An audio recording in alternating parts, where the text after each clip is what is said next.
முகமது நபியின் தந்தையின் பெயர் என்ன? அப்துல்லாஹ் இப்னு அப்துல் முத்தலிப். பொருள்: அல்லாஹ்வின் அன்பு அடியான். இவர் மக்காவிலேயே மிக அழகான இளைஞர். மக்கள் சமீஹ், தூய்மையான ஒளின்னு செல்லமா கூப்பிடுவாங்க. ஆமினா அவங்களோட திருமணம் முடிஞ்சு சில மாதங்கள்லயே வியாபாரத்துக்கு சிரியா போனாரு.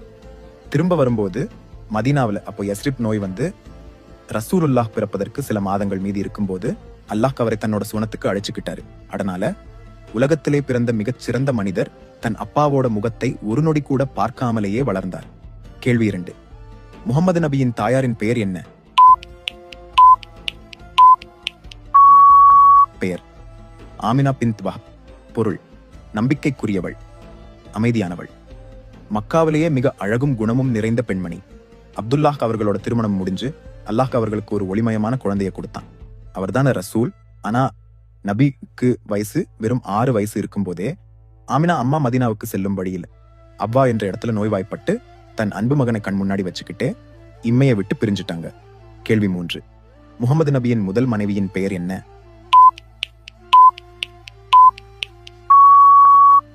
ஹதீஜத்துல் குப்ரா அலி. திருமணம் நடந்த போது நபிக்கு 25 வயது, கதீஜாக்கு 40 வயது.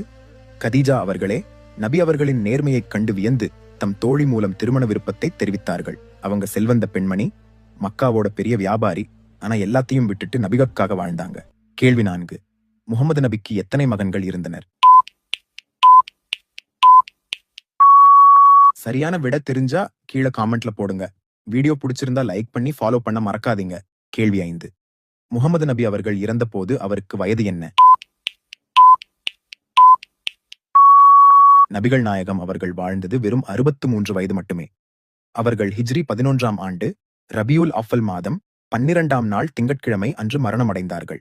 மதீனாவில் உள்ள தம் மனைவி ஆயிஷா ரலி அவர்களின் அறையில் நபி அவர்கள் அவர்களின் திருத்தலை ஆயிஷா ரலி அவர்களின் மீது சாய்ந்திருக்க இறுதி மூச்சு வெளிவந்தது. நபி அவர்களின் கடைசி வார்த்தைகள் என்ன தெரியுமா? அல்லாஹும்ம ரஃபீகல் அஃபல்லா. கேள்வி 6. முகமது நபியின் ஒட்டகத்தின் பெயர் என்ன? பெயர்: அல் கஸ்வா. பொருள்: காது சிறியவள். இந்த ஒட்டகம்தான் ஹிஜ்ரத் செய்யும் போது மக்காவில இருந்து மதீனாவுக்கு நபியை சுமந்து வந்தது. பத்ர், உஹத், கந்தக் எல்லா போர்களுக்கும் சென்றது. ஹஜ்ஜத்தில் கூட இதன் மேலதான் நபி இருந்தாரு. நபி இறந்த பிறகு அல்கஸ்வா உணவு, தண்ணி எதுவும் உட்கொள்ளாம மதீனாவில் ஒரு இடத்துல உட்கார்ந்து சில நாட்கள்லயே இறந்துருச்சு. உங்களுக்கு ஆன்சர் தெரிஞ்சா காமெண்ட் பண்ணுங்க. உங்க நண்பர்களும் ட்ரை பண்ண ஷேர் பண்ணுங்க.